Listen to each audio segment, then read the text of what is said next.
What are the qualities of a good leader?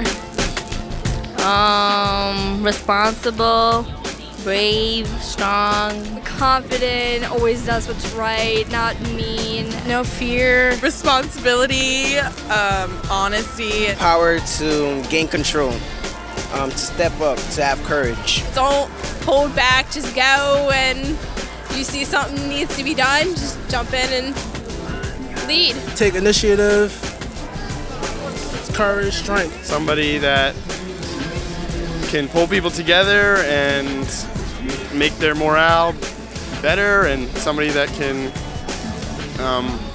just work with people. Someone who's like willing to make the sacrifices that need to be made in order to lead a group of people is someone who is a true leader. So Justin, what do you think are some good leadership qualities? I would say good qualities would be being patient, being honest and hardworking, and definitely understanding. Yeah, I agree with understanding. You know, a leader should be able to empathize with everyone that he sees over, you know, the people at the top and the people that aren't so at the top. And I also think another thing is being willing, like you said, hardworking, being willing to do almost anything, almost like a servant. A servant leader? Yeah, where do you think we got the term public servant? Even the leader of our country, the president, is a servant, a public servant. And I'm sure if we think about it, we can name other people who lead through serving others. You know, people who really lived up to the words servant leader. Nobody comes to mind. You're obviously not trying hard enough. There are so many people throughout history that have really led by being servant leaders. Like John Paul the Great? Yeah. Or Mother Teresa? What about Saint Francis of Assisi? There you go. These are some great examples of holy people who walked in the footsteps of the ultimate servant leader, Jesus! Jesus, servant leader. That's who we'll be talking about today. Hi everyone, I'm Kira. And I'm Justin. And this is Real Faith TV. The teens on the street had the right ideas of what a good servant leader should be. We'll talk with them more in a few minutes, as well as meet our studio guests. But first, let's meet our spotlight guest, Liz. She'll tell us what qualities she looks for in a good leader. Let's hear her now. I think the qualities of a good leader are, first of all, understanding and empathy, because you really have to understand how the people that you lead feel and how they're going to react to your decisions. Initiative, you know, they have to really be able to take the lead, especially when times are rough. Obviously, selflessness. That's important for leaders to do now is not to get it ingrained in people's heads that they're better than you, because then if that happens, it starts to be a divide between the leader and the people they're leading, and that can only lead to people not listening, it's straying away. I think the greatest leaders are the ones you barely even notice are leading, the ones that just subtly take charge and encourage you to be the best you can be. Your pastor at church, you don't really think about him when it's not Sunday, you're not at church listening to him, but if you're in a situation, sometimes his words will come to your mind. It happens for me. He's the kind of leader that subtly shows you the way. Your teachers at school, they serve you, they teach you, they give you the information, and they lead you because they tell you how to use it. They're there to help you. You have to embrace their leadership to really learn from them. Personally, I don't try and take the lead very often. If a situation needs leadership, I try not to just jump in and try to insert myself as the boss. You know, I don't want to try and force people to do what I think is best. I just try to give my advice, give my 2 cents, and have people choose to follow it if they need it. You're trying to lead someone in the right direction, but you're doing it by serving them and serving what they need at that time. Kind of what she was saying, I feel like the best leaders are usually the most humble leaders. Yeah, definitely. Well, let's see what our studio guests have to say about this. Okay. They are Jackie, Phil, Caitlin, Emily, Mary, Chris, and Felicity. So who are the leaders in your lives? And would you consider yourself one? A leader in my life is definitely my mom, because a lot of stuff happens in our family. It's never good usually. And she always just says okay, keep on going guys, we got it. A definite leader in my life is a man by the name of Tom Stecker. He's the director of a conference called Life Skills Conference. He makes such a connection with over 150 something people in 5 days. And I think that's one of the most positive aspects of his leadership. A leader who I really look up to You guys might think it's cheesy, but Matt Greeley, he is our spiritual director here. Every summer when I get to actually see him every other day, it brings really a lot of joy to me, and his stories, I find them really profound and everything. I think for me, some of the best leaders I've had have been my teachers from school. Because there are some teachers that just they teach you their subject material and that's it. But then there's other teachers that really, teach you some deeper lessons and make a really profound impact on your life. I gotta say one of the major leaders in my life is a good family friend of mine, Father John Rosenbacher. He actually led my entire youth group to a trip to New Orleans. And it was difficult keeping a group of 12 kids and 3 adults together and not ready to attack each other, because we were together for 10, 11 days. And it was utterly insane.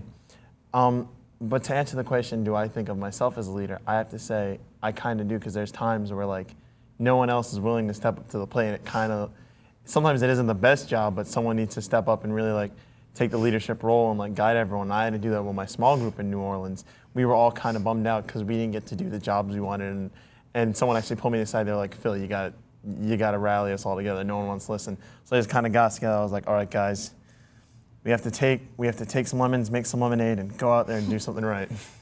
I agree with Phil. I'm not necessarily always the leader, because I'm better at following directions rather than giving them. But there's always the situation where it's got to be somebody, but nobody wants to step up. So I'm kind of fine. And I'll finally take that step, because to be a leader, you have to have really good self-confidence, because if not, then people will walk all over you. I think we're all called in a way to be a leader sometimes. Sometimes it might be something small, but as long as you have self-confidence, we're all able to do what we have to do. My mom and dad, because they always put themselves first by helping us, and then they help themselves too. So I just think that they're always there for us and everything. I know I need to be guided a lot, because I'm kind of crazy and outgoing. So I need a leader to be okay, calm down. What are you doing? Relax. Yeah. But I also think that because I'm loud and crazy and outgoing, that sometimes that is called to be a leader. I've been, captains of sports teams or whatever, but there's sometimes, you guys are saying, when nobody really wants to do it, and you kind of have to use what you're given, and Phil did in New Orleans, you have to rally a group, and that's the hardest time to be a leader. But at times, even being a leader is a good thing. We keep saying, sometimes no one wants to do it. Well, there's times where people, they think that I really want to be the leader of this. I really want to take action and lead them. Mm-hmm. Leadership can come in a variety of forms and in almost any field. From school activities and sports to business and politics. While some leaders find power through campaigning and making promises, others lead through humility by working towards justice for others and not for personal gain. Jesus' ministry was one of compassion and healing. His followers looked to him as a rabbi and a teacher. But do people think of him as a leader? That's what we asked the teens on the street. Let's check it out. Was Jesus a leader? Yeah, absolutely. Jesus was a leader. In many ways, yeah, he was. He is the leader to me. I think that Jesus was a leader, yeah. Yes, of the 12 disciples. Yes. How so?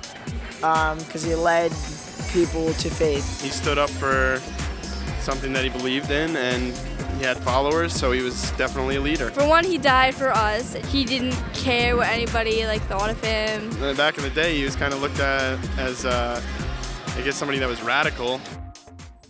How do you guys see Jesus as a leader? I see Jesus as a leader when he's teaching us how to pray.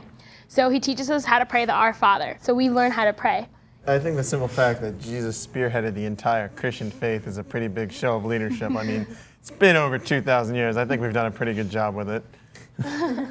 Yeah, well, when Jesus came to earth, there were so many people that had, these set of ideas about their faith. And Jesus had all these different ideas about, how to pray and how to follow your faith. And so, like someone in the video said, he was kind of seen as radical. But he led all these people to come to believe in those new ideas, even though it was such a deviation in some ways from what they were already following.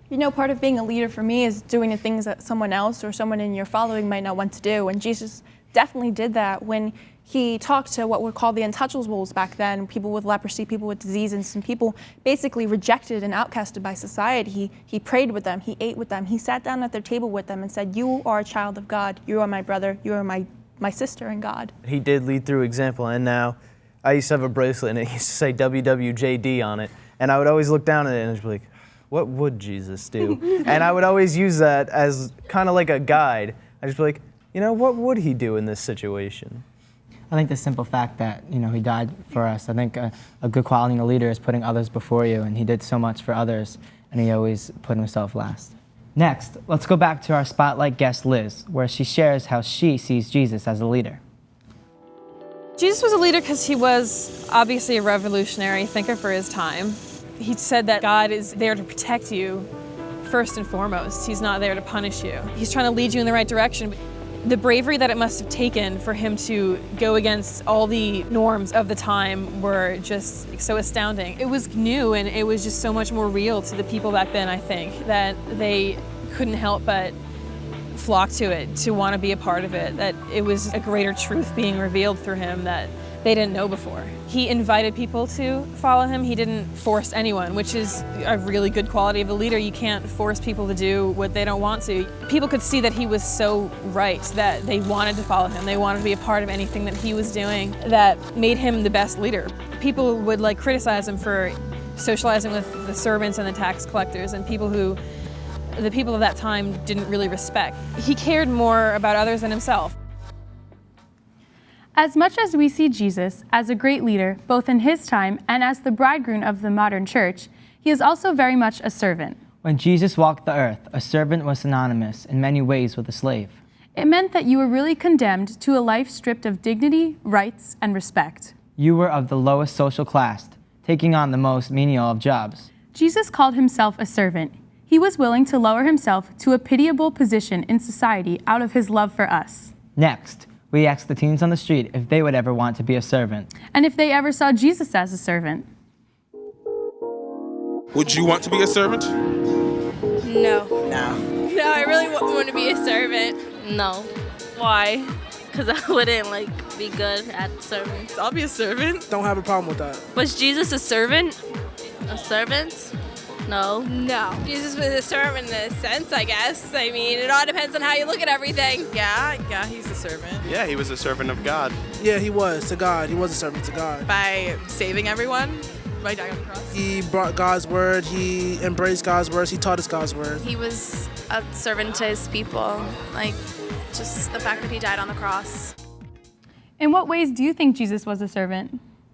The Holy Thursday story when he washed his disciples' feet, that's not really a pleasurable job. And just the fact that he died on the cross for all of his people. In the garden, before the crucifixion and before the portrayal of Jesus, he got on his knees and he prayed.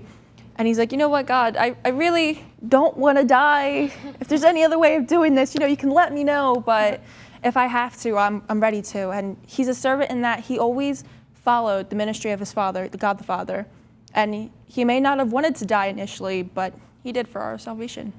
He was the Son of God, and he was endowed with all these, immense powers. And yet, like you were saying with the story when he washed his disciples' feet, there he was, even though he was the Son of God, he was willing to take on those, tiny menial tasks that were reserved for, the servants, the slaves. In the Gospel of Mark, chapter 10, we read, Rather, the one who wishes to be great among you will be your servant.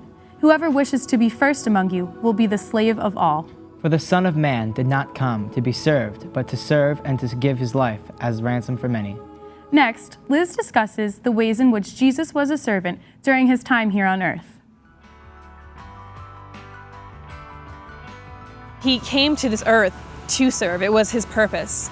The prime example is Jesus washing the feet of his disciples. That was, at the time, something that a servant would do, to show someone that they were welcome in your home. It was the servant's job. And Jesus was their leader, and he took it upon himself to wash their feet. He set the perfect divine example of how to serve others. I think Jesus is a servant and a leader in his passion and death. The whole point of it was for us. He was leading us away from sin, but he sacrificed himself, which is just the ultimate act of servitude, I think.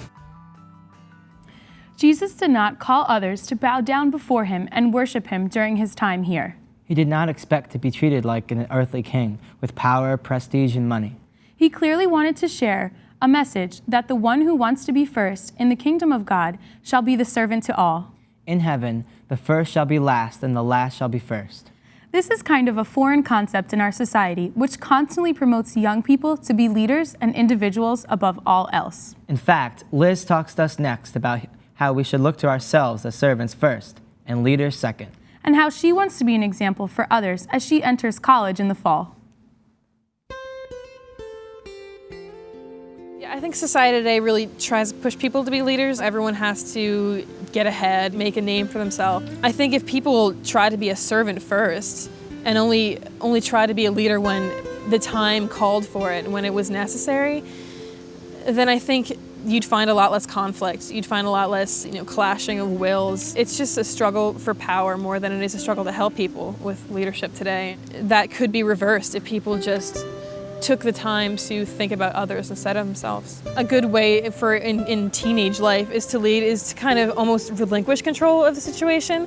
If it's getting out of hand, you tell somebody else. You tell an adult, you tell your parents. That takes a lot of guts, but it's really the best thing to do. It's an act of leadership to give up the control because you can see that you're no longer serving. This year, our senior trip for my choir, we went to Disney World. There were these rumors floating around about a bunch of people were going to bring illegal substances, and somebody heard this rumor and they really took the initiative and they told an adult. They told the principal. People disrespect that. They're like, oh, they told me. It's not fair, but it's really the best thing to do. And they took care of it and everything turned out fine. They relinquished the control of the situation because they heard the rumor, and instead of taking charge, they told somebody who they knew could take charge better. I'm going to college next year, and it is important to take care of myself. I have to serve myself, I have to respect myself, but I don't have to reward myself. I don't have to give myself everything. I just have to show people that I love myself, and that's kind of a leading by example. You're meeting new people, you're making new friends, you have to offer yourself to these people, to get to know, to build relationships with them. What I'm gonna try to do is just try to make people feel comfortable. It would be important to me if somebody tried to make me feel more comfortable in this new environment that I'm living in. So that's really what I'm planning on trying to do for other people. How can we make service a habit for use in our everyday lives? At my school, we actually have to do, as a senior, 16 hours of service, and if you don't do it, you don't graduate. But I know somebody last year who graduated, and every Saturday they would schedule 2 hours and they would get the service done. So it was 8 Saturdays in a row they did service.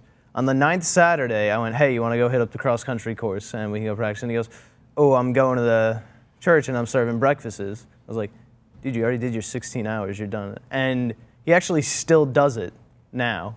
At my school we had something called the CSC, or the Community Service Corps, and what we did, or ended up doing, was going to task with the Trenton Area Soup Kitchen. And I went to Sister Mary, or the director of it, how did you get the members so engaged and so willing and wanting to go? And she's like, you just have to find a service project that not only engages their abilities, that makes them feel like they can do something more, but find something fun as well. So that's definitely helpful in making service a habit. You guys are talking about big service projects and going and helping the poor, but how about helping our friends and listening when a friend is upset, or helping someone out carry the groceries? That's also being a servant.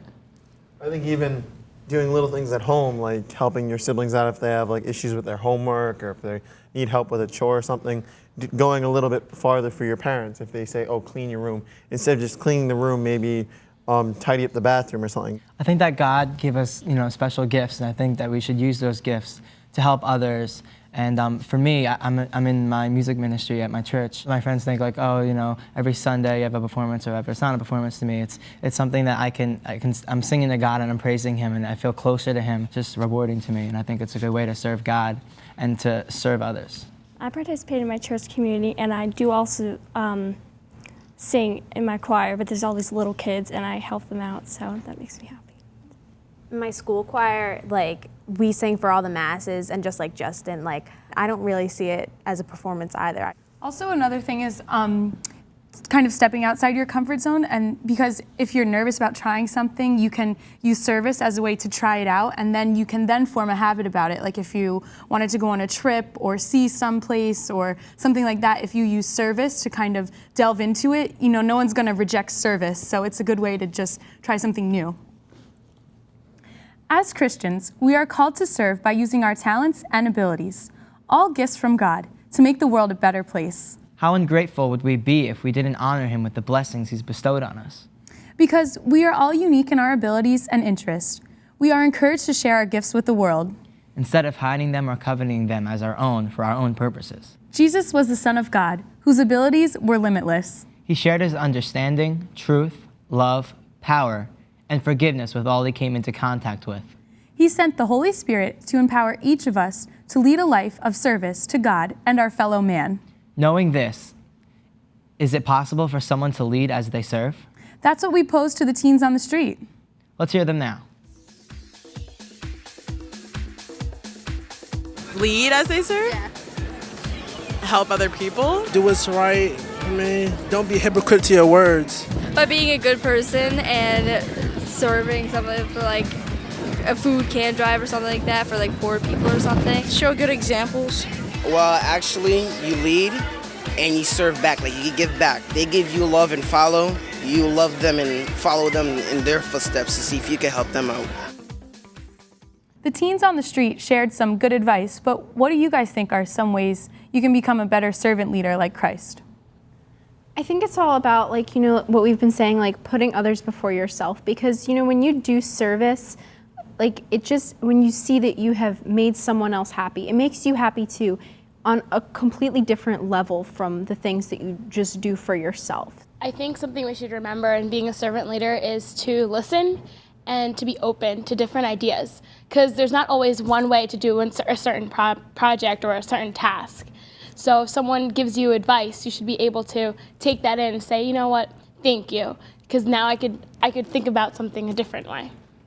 Also, to be a good leader, you have to be like Jesus was. Like, sometimes you have to deal with really loud people and really, like, you know, quiet, timid people, and then you got to be versatile to, you know, get along with everyone. Knowing when to ask for help and realizing that we are all human. Even if you are the leader of a situation, you're still human, and ultimately whatever you're doing should benefit our servant leader, Jesus. You know, like, you should be doing his work and treating people the way he would if he were the servant leader. You know, if you are in a situation where you're finding yourself as a leader and you think, you know, I don't really know what to do, I need help, you should always turn to God and ask for, you know, that strength and that wisdom to show other people the right way and to be a good example. He was made fun of, mocked, and laughed at. He was crucified and died for us. He is God, who allowed himself to be treated like a slave, to give us an example to follow, to lead us by his life. Finally, Liz talks to us about how she follows Jesus' example as a servant leader in her life. Let's hear what she has to say. Jesus' example inspired me mostly in a community service. It's really important to try and help people that are less fortunate than you are. It's so rewarding and so fulfilling to just have like a service day, go to a soup kitchen, do anything. It can also just be in your daily life. You know, you see somebody who needs something and you help them. It doesn't matter who they are. You can just talk to somebody who needs someone to talk to. You can lend a hand unloading the groceries. It doesn't matter what you do. People are so distant from each other in day-to-day life, and if somebody's eating lunch alone, you know, just reach out to them. You're gonna make their day, and it's so much easier than people think to serve others. You can do it any moment of any day. It doesn't matter how big or small. It does not take money to serve at all. You don't have to put like a big price tag on your service, which, you know, would help, but it wouldn't go to the source. If you're gonna care enough about it to throw money at it, then you should probably care enough about it to also give yourself to the cause. It's about not being ashamed to kind of maybe put yourself below somebody else, which is difficult to do, especially in society today when everything's so driven about me, me, me. And it's difficult to be a leader because a lot of people don't want to stand out. They don't want to get noticed, perhaps negatively. You have to really just learn to put all that behind you, learn to just be your own person and be like a child of God, you know. That kind of example you set for others, which is in a way that you're a leader for others. If someone needs help, sometimes you don't want to do it because you're annoyed sometimes, but other times you just have to think first and then you go for it and then you're really happy afterwards that you helped that person. And I think sometimes being a leader, you have to kind of train someone to follow after your footsteps. When you're done, when you finish your mission, there's someone after you who could take up the mantle as leader and move forward with whatever you left behind. You know, a friend of mine, his status the other day was, success is not my God. God is my success. And it makes me think that even if you are a leader or a servant leader, whatever goal you have, always keep God in sight of it. Always keep God in your heart, and know that when you do lose sight of God, know that you're always in His sight. It's okay to fail, and because in you failing, you're able to teach another leader something else. So the fact that you can be humble and say, I made a mistake, this wasn't the right call for the group, that's okay. And somebody else, they'll be able to learn from your mistakes and move on and make everything better in the future. There are going to be those failings and there are going to be those sufferings. But, you know, just like how Jesus, He carried the cross and He fell and He struggled. And, you know, people might have looked at that and thought He's so weak. But really, that was such true strength. And, you know, on the third day, He rose from the dead. And just like, you know, us, if we act as servant leaders and we push through the suffering that we might face or the judgmentalness from other people that we might face, there's going to be that reward for us when we go to heaven. And, you know, we have to also remember, you know, like you said, Jesus did fall. And when we have hard problems and we don't know where to look, we have the ultimate example of a servant leader. Jesus Christ will always be there for us, no matter what. It's important to realize that everything Jesus did was for a reason. To show us the way to live, the way to lead, and the way to love. Jesus led by example. He led in love. He led by serving. Jesus was a true servant leader. He commands us to love one another as He loved us. So how can you be a servant leader to those around you? We'd love to hear from you. Contact us at RealfaithTV.com. Or you can follow us on Twitter. And we'll leave you with this verse from the first letter of Peter, chapter 4. As each one of us has received a gift, use it to serve one another as good stewards of God's varied grace. Whoever preaches, let it be with the words of God. Whoever serves, let it be with the strength that God supplies. So that in all things, God may be glorified in Jesus Christ. Thanks for watching. We'll see you next time on Real Faith TV. God bless.